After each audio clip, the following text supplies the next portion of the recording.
pagkakataon na ito, ibig kong ipakilala ang ating mga tagapagsalita.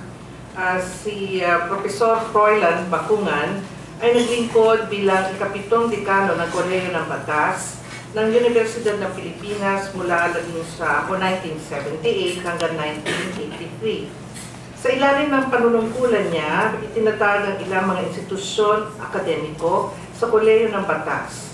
Kasama na rito ang Legal Resources Center, Academy for ASEAN Law and Jurisprudence, ang International Studies Institute of the Philippines, at ang Institute of Judicial Administration. Nagpatupad din ng makabagong curriculum na naglalayong gawin mas makabuluhan sa lipunan ang propesyon ng abogasya. Bilang profesor ng batas sa UP sa loob ng halos 5 dekada, nagturi si Professor Bacungan ng Labor Law at Constitutional Law na naging paksa rin ng mga libro, monograph at artikulo na kanyang isinulat. Nagturo din ng mga kurso sa karapatan pantao si Professor Bacungan at dumalo sa 1978 Vienna Conference on Human Rights, Education and Teaching. Naging miyembro din siya ng UNESCO Committee of Experts on Human Rights na nag-draft ng 6-year plan for the development of the teaching of human rights. Sa kasalukuyan, ang Pangulo siya naging komisyoner ng Commission on Elections at Pangulo ng Philippine Constitutional Association. Sa kasalukuyan ay Pangulo si Professor Bacungan ng Center for Research and Special Studies na nag-review ng Labor Code at naghain ng mga pagbabago sa iba pang mga labor at social legislation ng nakaraan Administrasyon Macapagal Arroyo. Pinangunahan din niya ang ilang mga proyekto ng Center ukol sa reformang pang-agraryo, isang paksang malapit sa puso ni Professor Bacungan. Bilang dating direktor ng UP Law Center, ginawa niyang mandatory na subject ang kurso ukol sa reformang pang-agraryo sa kolehiyo. Nagtuturo din ng mga kurso ukol sa reformang pang-agraryo sa private school ng Universidad ng Santo Tomas simula pa noong 2005. Tapos ng Bachelor of Laws sa Universidad ng Pilipinas at Master of Laws sa Yale University si Professor Bacungan, kung saan siya ay naging Fulbright Smith-Mount Scholar. Si Ginoong Raul Pangalangan ay profesor rin at nagtuturo ng Constitutional Law at Public International Law sa Kolehiyo ng Batas ng Universidad ng Pilipinas. Bukod sa pagiging dekano ng Kolehiyo ng Batas ng UP ng 2 termino, siya ay naging visiting professor sa Harvard Law School.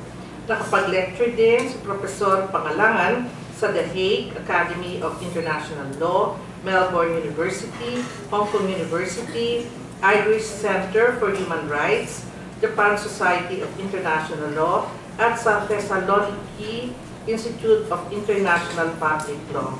Nakalibot na siya sa buong mundo, no? Sa madaling sabi. Noong 2003, nahirang na amicus counsel si Professor Pangalangan sa kasong impeachment ng dating punong magistrado na si Hilario Davide, habang noong 2006 ay naging lead counsel naman siya sa harap ng Korte Suprema sa matagumpay na hamon sa naging proklamasyon ng state of emergency ng dating Pangulo Gloria Macapagal Arroyo. Kasalukuyan, tagapaglathala ng Philippine Daily Inquirer, kung saan ay dati siyang nagsusulat ng lingguhang column na pinamagatan Passion for Reason, at Pangulo rin ng Bantay Katarungan, isang non-governmental organization na naglalayong itaguyod ang rule of law sa bansa. Naging Asian Public Intellectual Fellow rin si Professor Pangalangan para sa taon 2013. Nagtapos ng Bachelor of Laws sa UP at ng Master of Laws at Doctor of Juridical Science sa Harvard Law School si Professor Pangalangan. Nagwagi ng Leibniz Prize for Best Paper in Public International Law ang kanyang Master of Law thesis, habang ang kanyang SJT, ng kalimutan ko na thesis, ay nanalo ng Sumner Prize for Best Thesis on Issues Relating to International Peace. Nagtanggap siya ng kanyang diploma mula sa The Hague Academy of International Law noong 1987. At panghuli, pero hindi naman koma babae, ay si Marites Tangilan Vito. Kilala natin din. Si Binibining. Bakit Binibining? Wala mo nakalagay dito.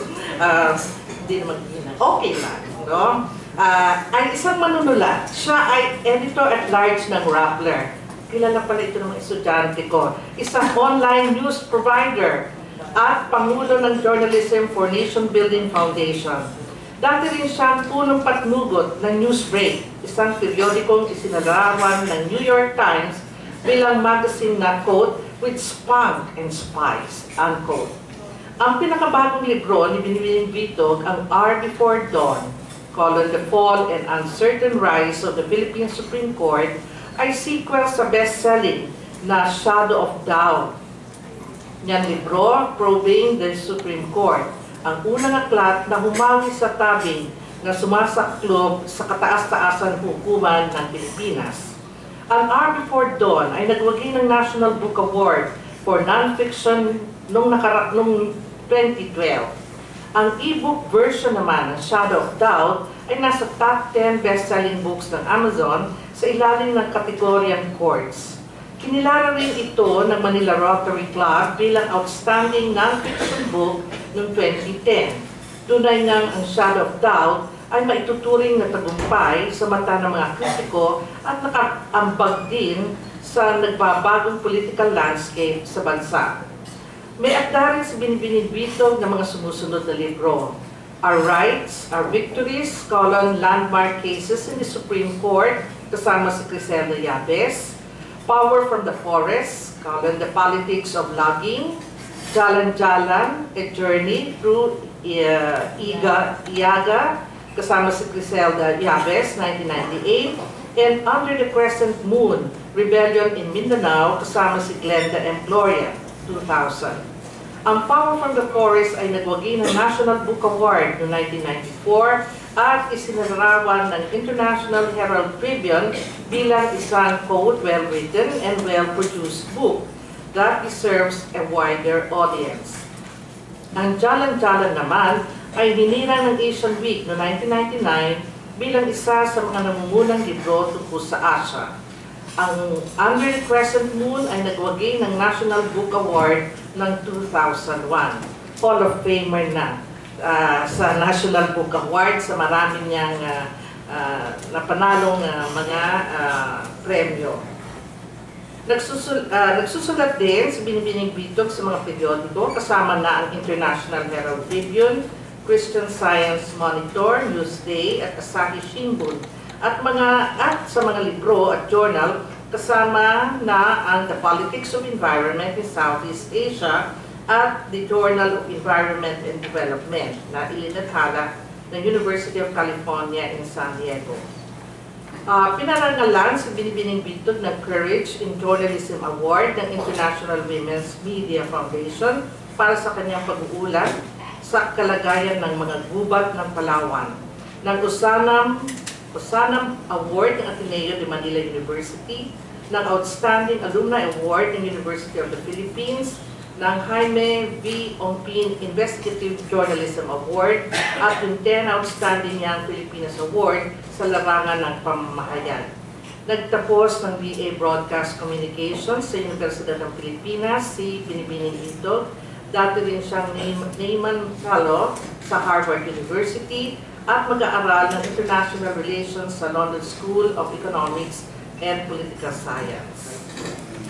Okay, so at una natin tatawagin, ayon sa ating programa, si Professor Froilan Bakungan.